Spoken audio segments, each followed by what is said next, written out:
விண்வெளி, காஸ்மோலாஜி. பிரபஞ்சம் விரிவடைகிறது. குரான், வானங்களை நாம் விரிவாக்கி வருகிறோம் என்று சொல்கிறது. இன்று அறிவியல் கூட யூனிவர்ஸ் இஸ் எக்ஸ்பேண்டிங், பிரபஞ்சம் பெரிதாகிக் கொண்டே இருக்கிறது என்று நிரூபித்திருக்கிறது. Big bang. குரான், வானமும் பூமியும் ஒருமித்த நிலையில் இருந்தது, பின்னர் நாங்கள் அதை பிரித்தோம் என்று வருகிறது. இது பிக் பேங் கொள்கையோடு ஒத்திருக்கிறது. பூமி மலைகள், ஜியாலஜி.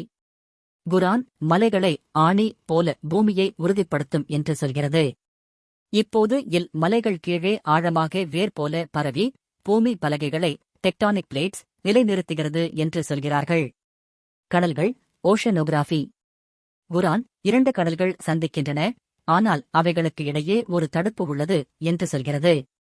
இது இன்று கண்டுபிடிக்கப்பட்ட சலினிட்டி பேரியர், உப்பு அடர்த்தி வேறுபாடு உடன் பொருந்துகிறது. மனித உருவாக்கம், எம்பிரியாலஜி. குரான், மனிதன் முதலில் ஒரு துளி, பிறகு சுண்ணாம்பு போன்ற பிசு, பிறகு சதைப்பகுதி, பிறகு எலும்புகள் உருவாகி, அதைத் தொடர்ந்து மாமிசம் போர்த்தப்படுகிறது என்று சொல்கிறது. இதுவே மாடர்ன் இன் ஸ்டேஜஸ் ஆஃப் எம்பிரியோ உடன் ஒத்திருக்கிறது. சூரியன், நிலா, ஆஸ்ட்ரோனாமி. குரான், சூரியனும் நிலவும் தத்தம் பாதையில் சுற்றிக் கொண்டிருக்கின்றன என்று சொல்கிறது. இது இன்று ஆஸ்ட்ரோனாமி நிரூபித்த உண்மை.